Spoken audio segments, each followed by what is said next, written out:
America মুখে নানা ধরনের হম্বিতম্বি করে যাচ্ছে এবং কাজেও $120 বিলিয়ন বিরাট ফান্ড বিশ্বের বিভিন্ন জায়গায় আটকে আছে। ইরান এখনো পর্যন্ত হারেনি, তার ক্ষয়ক্ষতি হয়েছে, কিন্তু হারার কোনো লক্ষণ নেই। ইসরায়েল এবং আমেরিকা তাদের লক্ষ্য পূরণ হয়নি। চীন এবং রাশিয়া চায় যে আমেরিকা শুধু মধ্যপ্রাচ্য নিয়েই চিন্তা করবে। চর্চা ডিকোডে স্বাগতম। ইরানের পতাকাবাহী একটি জাহাজে হামলার পর সেটিকে জব্দ করেছে আমেরিকা। ইরান এরই মধ্যে ঘোষণা দিয়েছে এর পাল্টা জবাব দেওয়া হবে। ইরানের যে জাহাজটি আমেরিকা জব্দ করলো এটি সরাসরি যুদ্ধবিরতি লঙ্ঘন কিনা সেটি নিয়ে কথা বলবো। পাশাপাশি এই যুদ্ধবিরতি যেটি চলছে সেটি শেষ হয়ে যাচ্ছে, তবে এখনও শান্তি চুক্তি কিংবা স্থায়ী যুদ্ধবিরতির কোনো লক্ষণ আমরা দেখতে পাচ্ছি না। আসলে কি হবে মধ্যপ্রাচ্যে, এসব নিয়ে কথা বলার জন্য আমাদের সঙ্গে আছেন চর্চার ব্যবস্থাপনা সম্পাদক সেলিম খান। সেলিম খান, যুদ্ধবিরতি শেষের দিকে প্রায়, এরই মধ্যে ইরানের একটি জাহাজকে জব্দ করেছে আমেরিকার তরফ থেকে এটি নিশ্চিত করা হয়েছে। ডোনাল্ড ট্রাম্পও এটি নিয়ে কথা বলেছেন। এটি কি সরাসরি যুদ্ধবিরতির লঙ্ঘন কিনা, আর লঙ্ঘন যদি হয়ে থাকে ইরানের পাল্টা জবাব হিসেবে কি সেও যুদ্ধবিরতির নিয়ম মানবে, না সেও যুদ্ধবিরতি লঙ্ঘন করবে বলে মনে হয়? দেখুন, এটা নিয়ে একটা দুপক্ষের মধ্যে একটা চাপানুতর চলছে। প্রথম যখন আমেরিকা ব্লকেট দিল বা অবরোধ করলো ইরানের বন্দরগুলো, তখনই ইরান কিন্তু সেটা বলেছে যে এটা যুদ্ধবিরতির লঙ্ঘন, এবং যুদ্ধবিরতির লঙ্ঘন বলেই সে কিন্তু পরবর্তীতে হরমুজ প্রণালী যেটা খুলে দেওয়ার ঘোষণা দেওয়ার পরেও কিন্তু সে আটকে দিয়েছে। আবার আপনি ওইখান থেকে একটা ইরানি জাহাজ বেরোলো, একটা কার্গো জাহাজ, মালবাহী জাহাজ। মালবাহী জাহাজ বেরোনোর সঙ্গে সঙ্গে আপনি সেইটাকে প্রথমে আক্রমণ করলেন, তারপর সেইটাকে ধরে নিয়ে গিয়ে জব্দ করে রাখলেন।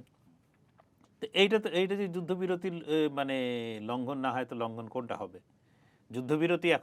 যুদ্ধবিরতির সংজ্ঞা যদি ইরান বা আমেরিকা নিজের মতো করে তৈরি করে, তাহলে তো আসলে কোনো মানে স্থায়ী শান্তির কোনো লক্ষণ দেখা যাবে না।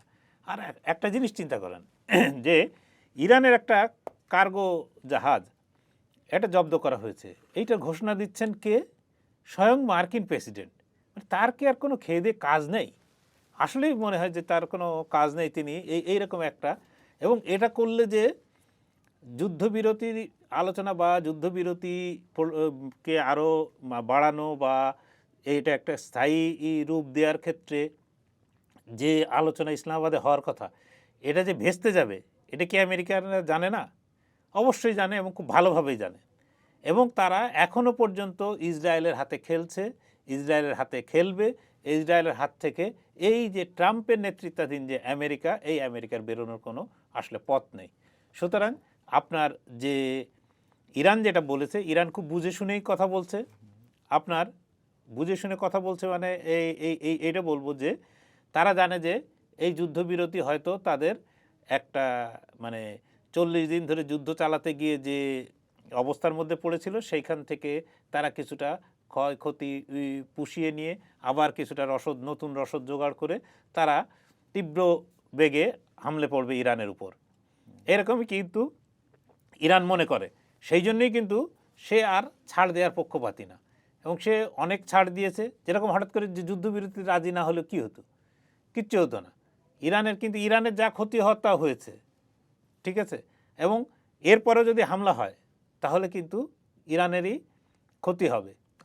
আপনার গতকালকের একটা মানে বলি, ইরানের একজন সাংবাদিক, উনি একটা ইউটিউব চ্যানেলকে সাক্ষাৎকার দিচ্ছিলেন। সেখানে তিনি বললেন যে এটা খুব অদ্ভুত লেগেছে আমার কাছে, যে ইরানের পররাষ্ট্রমন্ত্রী আব্বাস আরগাচি উনি যখন তার টুইট করে ঘোষণা দিলেন যে আপনার হরমুজ প্রণালী খুলে দেয়া হচ্ছে, উনি বলছেন, ওই সাংবাদিক বলছেন যে এর আগে প্রত্যেকটি রাতে, এই যে যুদ্ধবিরতি হওয়ার পর থেকে প্রত্যেকটি রাতে ইরানিরা রাস্তায় বেরিয়ে এসে রাতের বেলা আনন্দ উল্লাস এবং সব একটা স্বাভাবিক জীবন মানে তারা করত। কিন্তু এই টুইটের পরে তারা মানে একদম সব কিছু বন্ধ হয়ে গেল, একটা বিমর্ষ। তার মানে ইরানের মানুষ এইটাতে যে খুশি হয়নি, তারা চাচ্ছিল যে ইরান এই আঘাত পাওয়ার পরেও যে ধরনের আপার হ্যান্ডে আছে, ইরান যেন এই জায়গা থেকে কোনো ধরনের কোনো ছাড় না দেয়। এই ছাড় তারা এইটাকে মনে করছিল যে ইরানের পক্ষ থেকে হরমুজ খুলে দেওয়া মানে একটা বড় ধরনের ছাড় দেওয়া হয়েছে, সেইটা তারা কোনো কিছুতেই মানতে পারছিল না। পরে কিন্তু আপনার ইরানের বিভিন্ন জায়গা থেকে, ইরানের স্পিকারের এক্স হ্যান্ডেল থেকে, ইরানের আর্মি নেভির এক্স হ্যান্ডেল থেকে, আইআরজিসির হ্যান্ডেল থেকে এখানে একটা ব্যাখ্যা দেওয়া হয় যে না, হরমুজ খোলা হয়েছে কিন্তু ইরান এর নৌবাহিনীর নিয়ন্ত্রণেই আছে হরমুজ। আচ্ছা। এবং এখান থেকে যেতে আসতে যেই আসুক বা যাক না কেন তাকে ইরানের অনুমতি নিয়েই যেতে আসতে হবে। আর এরপরে তো বন্ধই হয়ে গেল। তো আপনি ইরানের, আমি এটা বললাম হচ্ছে এই কারণে যে ইরানের সাধারণ মানুষের এই ফিলিংসটাকে কিন্তু, বা তাদের যে ভাবাবেগ এই হামলার, এই আমেরিকান হামলার বিরুদ্ধে, বা তাদের যে একটা বিজয়ী মনোভাব, সেই মনোভাবকে কিন্তু ইরানের বর্তমান সরকার গুরুত্ব না দিয়ে তার কোনো উপায় নেই। না তেমনটি তো দিলেও শেষ পর্যন্ত যেভাবেই হোক আবার তো হরমুজটাকে বন্ধই করে দেওয়া না, হলো। হরমুজ প্রণালী বন্ধ করে দেওয়া হলো। হরমুজ প্রণালী বন্ধ করে দেওয়ার জন্য এককভাবে ইরানকে দায়ী করা হচ্ছে, কিন্তু আপনার একদিকে মনে রাখতে হবে যে ওমানের দিকে, যেদিকে হরমুজ প্রণালীর যে দিকটা ওমানের উপকূল, ওমানের উপকূলে কিন্তু মাইন পাত আছে। আচ্ছা, সেই জন্য কিন্তু নিরাপদ যাতায়াতের জন্য কিন্তু ইরান বলছে যে তুমি তাদের উপকূল দিয়ে। ওই উপকূল ধরে চলো। এখন আপনি এটাও মানবেন না, তাহলে কিভাবে হবে? আপনি যদি কেউ মানে প্রকৃত যে যুদ্ধবিরতির নিয়ম মেনে যদি চলাচল করত, এখন সারা বিশ্বের কাছে, বিশেষত আমেরিকা এবং তার বন্ধুদের কাছে যেটা সবচেয়ে অসুবিধার হয়েছে সেটি হচ্ছে যে একবার হরমুজে যদি ইরানের অনুমতি নিয়ে যাতায়াত করতে হয়, তাদের আশঙ্কা এটা হয়তো একটা স্থায়ী রূপ নেবে। এই স্থায়ী রূপ যাতে কোনোভাবে না নিতে পারে, সমুদ্রপথ আমেরিকা বা ইউরোপ যেভাবে ডিকটেট করবে সেভাবেই চলবে, এইরকম একটা জায়গায় তারা এতদিন ছিল। দ্বিতীয় বিশ্বযুদ্ধের পর থেকে এতদিন পর্যন্ত এভাবেই চলে আসছে এবং আগামী দিনে এইভাবেই চলবে বলে তারা ধরে নিয়েছেন। এখন চলবে কি চলবে না সেটাই ঠিক হবে এই লড়াইয়ে বা এই আলোচনায়। আচ্ছা, এই ইসলামাবাদে যে বৈঠকটি হওয়ার কথা ছিল, আজই হওয়ার কথা ছিল, তেমনটি আমরা শুনেছিলাম। সেই জায়গাটায় মার্কিন প্রতিনিধি দল পৌঁছে গেছে, তবে ইরানের তরফ থেকে এখনো যায়নি কেউ। ইরান বলছে যে আমেরিকা অতিরিক্ত দাবি করছে, পাশাপাশি বলছেন যে আমেরিকা যতক্ষণ হরমুজের থেকে অবরোধ না তুলে নেবেন ততক্ষণ তারা আলোচনায় বসবেন না। দুই রাষ্ট্রকে সমঝোতার টেবিলে বসানো, এটা অবশ্যই ইসলামাবাদের একটি সফলতা, পাকিস্তানের সফলতা। তবে এখনো যে দূরত্ব হচ্ছে, এখানে কি মনে হয় কোনো ঘাটতি আছে আলোচনার? দেখুন, একটা হচ্ছে যে এই যুদ্ধবিরতির আলোচনাটা ভেস্তে গেল বা ভণ্ডুল হয়ে গেল, এইটার দায় কে নেবে? এটা একটা বড় প্রশ্ন। বড় প্রশ্ন। পাকিস্তান তার মতো করে মিডিয়েটর হিসাবে নানা ধরনের চেষ্টা করেছে। তাদের সেনাপ্রধান, তাদের প্রধানমন্ত্রী এই বিভিন্ন জায়গায় গেছেন, বিভিন্ন জায়গায় গিয়ে কথা বলেছেন। ইরানে গেছেন, সৌদি আরব গেছেন, তুরস্কে গেছেন, আমেরিকার সঙ্গে নিয়মিত যোগাযোগ রেখেছেন। ঠিক আছে, সুতরাং আপনি এক্ষেত্রে আপনার কথাতেই পাকিস্তানের দিকে কোনো দায় যায় না। আচ্ছা, আমেরিকা মুখে নানা ধরনের হম্বিতম্বি করে যাচ্ছে এবং কাজেও হম্বিতম্বি করছে।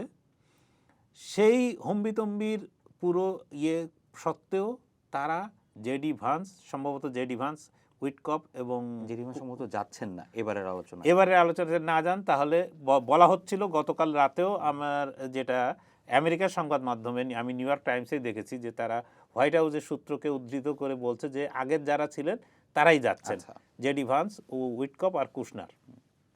তো সেই ক্ষেত্রে মানে তারাও তাহলে আমেরিকার পক্ষ থেকে কোনো নেই। তাহলে ইরান যদি করে তাহলে কি হবে? ইরানের জন্য এই যুদ্ধবিরতি আলোচনাটা ভেস্তে গেল বা ভণ্ডুল হয়ে গেল। এই কথাটা আমেরিকা বলতে চায় এবং এটা বলার জন্য তারা নানা অছিলা খুঁজছে, নানা ছল চাতুরি করছে, নানা ধরনের জিনিস তারা চালাচ্ছে। কিন্তু তারা কিন্তু সিদ্ধান্ত নিয়েই রেখেছে যে এটাকে তারা কতদূর বাড়তে দেবে। কারণ ইরান কয়েকটা পয়েন্টে খুব স্ট্রিক্ট। এক হচ্ছে যে সে তার যে 60% এনরিচড ইউরেনিয়াম আছে সেটা সে কাউকে দেবে না, হাতছাড়া করবে না। 2 নম্বর হচ্ছে যে ইউরেনিয়াম সমৃদ্ধকরণের যে পদ্ধতি বা যে সক্ষমতা, সে এনপিটিতে স্বাক্ষরকারী একটি দেশ এবং ওই চুক্তিতেই এই অধিকার সদস্য দেশগুলোকে দেয়া হয়েছে। আচ্ছা, সুতরাং তার দাবি হচ্ছে যে একটা সার্বভৌম দেশ হিসাবে, আমি চুক্তিতে স্বাক্ষরকারী দেশ হিসাবে আমি তো এই অধিকার ভোগ করতে পারি, আর তোমার কথায় আমি কিছু ভোগ করতে পারবো না, তাহলে তো হবে না। 3 নম্বর আছে তার যে $120 বিলিয়ন বিরাট ফান্ড বিশ্বের বিভিন্ন জায়গায় আটকে আছে, জব্দ আছে, এবং এটা আমেরিকা ইউরোপের নিষেধাজ্ঞার কারণে। এই ফান্ডটা ছেড়ে দিলেও কিন্তু ইরানের অর্থনীতি একটা বুম হবে। হঠাৎ করে তার অর্থনীতিতে যদি $120 বিলিয়ন যুক্ত হয়, এটা একটা বিরাট বড় বিষয়। এর পাশাপাশি হচ্ছে যে তার তেল বিক্রি এবং অন্যান্য কিছুতে নিষেধাজ্ঞা তো তুলে নেয়ার। তো এইরকম কিছু পয়েন্টে একেবারেই আমেরিকার সঙ্গে তার মিলছে না। তো না মিললে আমি একটু আগেই যেটা বললাম যে এখানকার মানে ইরানের সাধারণ মানুষের যে মনোভাব, সেই মনোভাবের সঙ্গে যদি আপনি একমত না হতে পারেন, সেই সাধারণ মানুষের মনোভাবকে যদি আপনি সম্মান না করতে পারেন, তাহলে কিন্তু আপনি যতই মানে ইসলামিক বিপ্লবী সরকার বলেন বা এই এত আর্মি বলেন বা আমেরিকার সঙ্গে গিয়ে একটা নেগোসিয়েশন করে আসতে পারেন, কিন্তু তাতে আপনার সরকারও উল্টে যেতে পারে। আচ্ছা, আমরা শুরু থেকেই দেখে এসেছি সেলিম খান যে ট্রাম্প এক ধরনের বক্তব্য দিয়ে ইরানকে নানাভাবে চাপে রাখার চেষ্টা করে। তো ওই একই জায়গাটা যদি ইরানের ক্ষেত্র থেকে আসা যায় যে মার্কিন অবরোধ না সরালে আলোচনায় বসবো না, আমেরিকা অনেক বেশি চাইছে সে আমরা আলোচনায় বসবো না, এটাও কি ইরানের একটি আমেরিকাকে চাপে রাখার কৌশল কিনা? আর শেষ পর্যন্ত ইরান কি বৈঠকে অংশ নিবে কিনা, কি মনে হয়? এটা একটা অবশ্যই প্রেশার গেম, এ বিষয়ে কোনো সন্দেহ নেই যে আমেরিকা যেরকমভাবে এই ইরানের উপর চাপ প্রয়োগ করছে, ইরানও পাল্টা তার একটা কাছে চাপ যে তৈরির নতজানু চেষ্টা না করছে। হয়ে উল্টো চাপ প্রয়োগ করার নিয়েছে, মানে পথ নিয়েছে এবং জানে যে এইটা ছাড়া তার কাছে বিকল্পও কিছু নেই। এবং ইরান এখনো পর্যন্ত দেখেন, ইরান তো আক্রমণকারী না, যেটা আমরা বারবার বলি, ইরান ভুক্তভোগী। আক্রান্ত দেশ। এবং ইরান আক্রান্ত মানে কি, যে আক্রমণ করেছে সে তাকে পরাভূত করতে চেয়েছে। ইরান এখনো পর্যন্ত হারেনি, তার ক্ষয়ক্ষতি হয়েছে, কিন্তু হারার কোনো লক্ষণ নেই, বরং সে সম্মানের সঙ্গে দাঁড়িয়ে আছে। আচ্ছা, তাহলে যেটা হলো যে ওই যারা আক্রমণকারী ইসরায়েল এবং আমেরিকা, তাদের লক্ষ্য পূরণ হয়নি। তাদের লক্ষ্য পূরণ না হওয়ার কারণে এখন ইরানের লক্ষ্য পূরণ করতে গেলে কি, এই 40 দিনের হামলার পরেও যেখানে 48 ঘন্টার হামলায় হয়ে যাচ্ছিল, সেখানে 48 দিনের আক্রমণেও যদি না হয়, তখন আমার কি করার আছে? করার আছে হচ্ছে যে প্রেশার তৈরি করে তাকে একটা আলোচনায় রাজি করা, এমন একটা আলোচনা যে আলোচনায় ট্রাম্প সাহেব তার দেশের মানুষকে বলতে পারবেন, দেখো আমি জিতেছি আমার দিক থেকে। অন্যদিকে আপনার নেতানিয়াহু তার দেশের মানুষকে বলতে পারেন, দেখো এই যে যুদ্ধ করেছিলাম, এই যুদ্ধের ফল হচ্ছে এই। তারা দুইজনই জিততে চান, আচ্ছা, কিন্তু তারা জিততে গেলে ইরানের নিজের সরকারেরই গতি থাকবে না। এবং এই ইয়েতে সবচেয়ে মনে রাখতে হবে যে এই যুদ্ধে ইরানের পেছনে চীন এবং রাশিয়ার মতো দুই বড় শক্তির আপনার সমর্থন আছে। এবং যে সমর্থন আপনার ওখান থেকে ইরানের কাছ থেকে সরে আসবে না। কারণ এটা একটা, আমেরিকা এমনভাবে নিজেকে ইসরায়েলের কূটকৌশলে এমনভাবে জড়িয়ে গেছে যে সেখান থেকে তার বের হয়ে আসা অসম্ভব। এবং ইরানে জড়িয়ে থাক, সেই জিনিসটা কিন্তু চীন এবং রাশিয়া চায় যে আমেরিকা শুধু মধ্যপ্রাচ্য নিয়েই চিন্তা করুক। তার চিন্তা ধরেন কালকে আমি একটা চুক্তি হলো, কিন্তু আপনার আরেকটা কথা, তাতে কিন্তু আমেরিকার চিন্তা যাবে না। কারণ আপনার 28 ফেব্রুয়ারির পরের বিশ্ব এবং 28 ফেব্রুয়ারির আগের বিশ্ব দুটো এক না, যেটা আমরা বারবার বলে থাকি। একদম। আপনি ধরেন যে এই যে গালফ কোঅপারেশন কাউন্সিল, জিসিসির যে দেশগুলো, সেই দেশগুলো কি দেখলো, যে আমেরিকানরা তাদেরকে প্রতিশ্রুতি দিয়েছিল তাদের রক্ষা করতে পারেনি। 2 নম্বর হচ্ছে সবচেয়ে বড় পয়েন্টে তাদের যেটা মানে আঘাত লেগেছে, একটা জিনিস বলা হচ্ছে যে ইরান হামলার পেছনে ট্রাম্পকে সৌদি আরবের পক্ষ থেকে উস্কানি দেওয়া হয়েছিল, কিন্তু অন্যান্য যে দেশ ইউএই, কুয়েত, কাতার, বাহরাইন, ওমান, এরা প্রত্যেকেই বলছে যে তাদের সঙ্গে কোনো ধরনের আলোচনা হয়নি। তুমি আমার একটা প্রতিবেশীর উপর হামলা চালাতে যাচ্ছ এবং সেটা ইসরায়েলের পরামর্শে, আমার সঙ্গে কোনো কথা বললে না, আমার মতামত নিলে না, আমার ভূমিকে তুমি জড়িয়ে দিচ্ছ। ফলে তারা কিন্তু একটা বিকল্প ভাবনা ইতিমধ্যে ভাবতে শুরু করে দিয়েছে, যেখানে ইউএইর আপনার যে ক্রাউন প্রিন্স, উনি কিন্তু কয়েকদিন আগে চীনে গিয়ে বৈঠক করে এসছেন। এবং চীন এবং রাশিয়াও কিন্তু সৌদি আরব সহ বিভিন্ন পক্ষের সঙ্গে কথা বলছে। একটা কথা হচ্ছে যে উপসাগরীয় ইরানকে যুক্ত করেই উপসাগরীয় দেশগুলোর মধ্যে একটা নিরাপত্তার বাতাবরণ তৈরি করা। আচ্ছা, কারণ তারা আসলে উপসাগরীয় দেশগুলো এখন ব্যবসা করতে চায়, ব্যবসার জন্য নিরাপদ পরিবেশ চায়। ইরানের জিনিস হচ্ছে তুমিও আমার উপর কোনো কিছু করবে না, হামলা করবে না বা অন্য কিছু করবে না, তাহলে আমিও কোনো কিছু করব না। এইরকম একটা পরিস্থিতিতে চীন এবং রাশিয়া দুইজনই কিন্তু ঢুকে পড়েছে। 3, আপনার আরেকটা বড় বিষয় হলো যে ইসলামিক ন্যাটো বা মুসলিম ন্যাটো এর একটা কথা কিন্তু উঠেছে যে একদিকে মুসলিম ন্যাটো হলে ওদিক থেকে তুরস্ক থেকে এদিক সুদূর পাকিস্তান পর্যন্ত সবগুলোকে এক জায়গায় নিয়ে এসে আপনার একটা প্রক্রিয়া কিন্তু শুরু হয়েছে। আর ওই প্রক্রিয়া যদি বাস্তবে রূপ নেয় তাহলে তার মধ্যে পারমাণবিক শক্তিধর দেশ হিসাবে থাকছে এই আপনার এই পাকিস্তান, ইরান থাকছে, ওদিকে তুরস্কর মতো শক্তিশালী দেশ থাকছে, আবার এই যে গালফ দেশগুলোর মতো ধনাঢ্য দেশগুলো থাকছে। সুতরাং তারা অনেক শক্তিশালী একটা আমেরিকার গোষ্ঠী হতে নতুন পারে। মাথা ব্যথার কারণ মানে হতে পারে। আমেরিকার নতুন মাথা ব্যথার কারণে এরকম নানা চিন্তা ভাবনা কিন্তু চলছে, এবং এই যুদ্ধ মিটলে কি হবে এইটা আমেরিকারও কল্পনার আপনার কাছে বাইরে। কি মনে হয় যে 2 দিন আর বাকি আছে যুদ্ধবিরতির, যে সাময়িক যুদ্ধবিরতি ছিল, সেই জায়গাটায় যুদ্ধবিরতি কি আর বাড়তে পারে? দেখুন, আপনার এই যুদ্ধবিরতির আগে বলি যে 10 দিনের একটা যুদ্ধবিরতি লেবাননে হয়েছিল। লেবাননে প্রতিদিন ইসরায়েল হামলা চালাচ্ছে এবং সেটা আকাশপথে না, লেবাননের ভেতরে এই ইসরায়েলের সৈন্যরা গিয়ে সেখানে গ্রাম কি গ্রাম বাড়ির মধ্যে আপনার কি বলে বিস্ফোরক দিয়ে বাড়ি উড়িয়ে দেওয়া হচ্ছে, এবং এটা কোনো সব ক্ষেত্রেই এক ধরনের নীরবতা পালন করা হচ্ছে। এটা গেল ইসরায়েলের লঙ্ঘন। আমেরিকা বারংবার এই লঙ্ঘন করেই লঙ্ঘন আসছে। মানে শর্ত লঙ্ঘন করে আসছে, ঠিক আছে? তো এই পরিস্থিতিতে যুদ্ধবিরতি যে জিনিসটা মানে আরও প্রলম্বিত করা যাবে কিনা বা আরও সেইটাকে বাড়িয়ে আলোচনার জন্য আরও কিছু টাইম নেওয়া যাবে কিনা, এইটা মনে হয় খুব কঠিন এই পর্যন্ত। হয়তো আমি একটা ধারণা করি যে হয়তো শেষ মুহূর্তে এইটা আরও 3 দিন 7 দিন এরকম একটা আচ্ছা।